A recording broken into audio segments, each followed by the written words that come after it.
Hello বন্ধুরা, আজকে আমি পনির ফ্রাইড রাইস বানাবো। আমি শেফ না, কিন্তু আমার মাঝে মাঝে মন করে কিছু কিছু বানাই, তাই তোমাদের সাথে শেয়ার করি আমার রেসিপিগুলো। তোমাদের যদি ভালো লাগে লাইক, কমেন্ট আর সাবস্ক্রাইব করে দিও আমার ভিডিওগুলো। আজকে বৃষ্টি পড়ছে, তাই ইচ্ছা করলো কি বানাই আমি। চলো তোমাদের সাথে শুরু করো।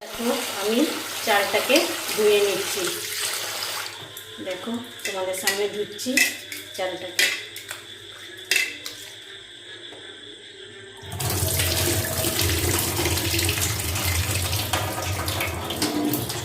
কড়াই আমি বসিয়ে দিয়েছি, মধ্যে আমি বাটার দিয়েছি, তার সাথে অল্প একটু তেল আর নুন দিয়ে দিয়েছি। পনিরটাকে এখন ভেজে তুলবো। নুন দিয়ে দিলে পনিরটা চিপকাবে না। দেখো এটা আমার গরম হয়ে গেছে, আমি এবার পনিরটাকে ছেড়ে দিলাম। পনিরটা দেখো আমি লাল লাল করে ভেজে নিয়ে পনিরের যে অয়েলটাতে আমি পনির ভেজেছিলাম ওটাতে হয়ে গেছে। এবার আমি পেঁয়াজ কুচিটা ছেড়ে দিলাম। এবার পেঁয়াজটা একটু ভাজা ভাজা করবো। তো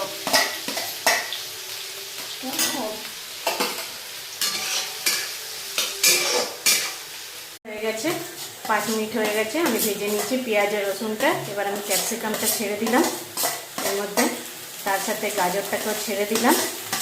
দেখো তোমাদেরকে দেখাচ্ছি কেমন লাগছে বলো। একটু নুন দিয়ে দিলাম, তোমরা তোমাদের স্বাদ অনুসারে একটু নুন দিয়ে দেবে, কেন আমার রাইসেও নুন থাকবে, সেই জন্য আমি অল্প নুন দিলাম। একটু সয়া সস এর মধ্যে মিশিয়ে দিলাম, রাইসের টেস্টটা ভালো আসবে। দেখো ভাজাটা হচ্ছে আমার। দেখো আমার জলটা ফুটে উঠেছে, এবার আমি চালটা ছেড়ে দিচ্ছি।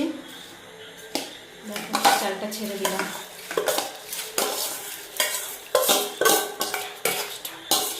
মিনিট লাগবে আমার রাইসটা হতে। প্রথমে আমি জোরে আঁচে এটাকে ফুটিয়ে নেব, তারপরে আস্তে আঁচ করে দেব। দেখো জোরে আছে আমার ফুটছে, রাইসটা হচ্ছে। দেখো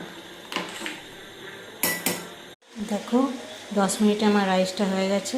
দেখো কত ঝরঝরে রাইস হয়েছে। দেখো দেখো কত ঝরঝরে রাইস হয়েছে। রাইসটাকে এখন একটু ভাজা ভাজা করে নিচ্ছি। দেখো ভেজে নিচ্ছি রাইসটাকে। রাইসটা আমার ভাজা ভাজা হয়ে গেছে।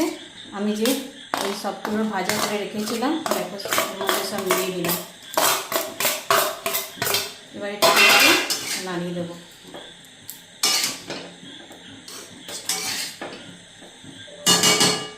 আমার পনির রাইস রেডি। কারোর যদি আমার রেসিপিটা ভালো লাগে, please do like, subscribe and comment my channel. Thank you, by.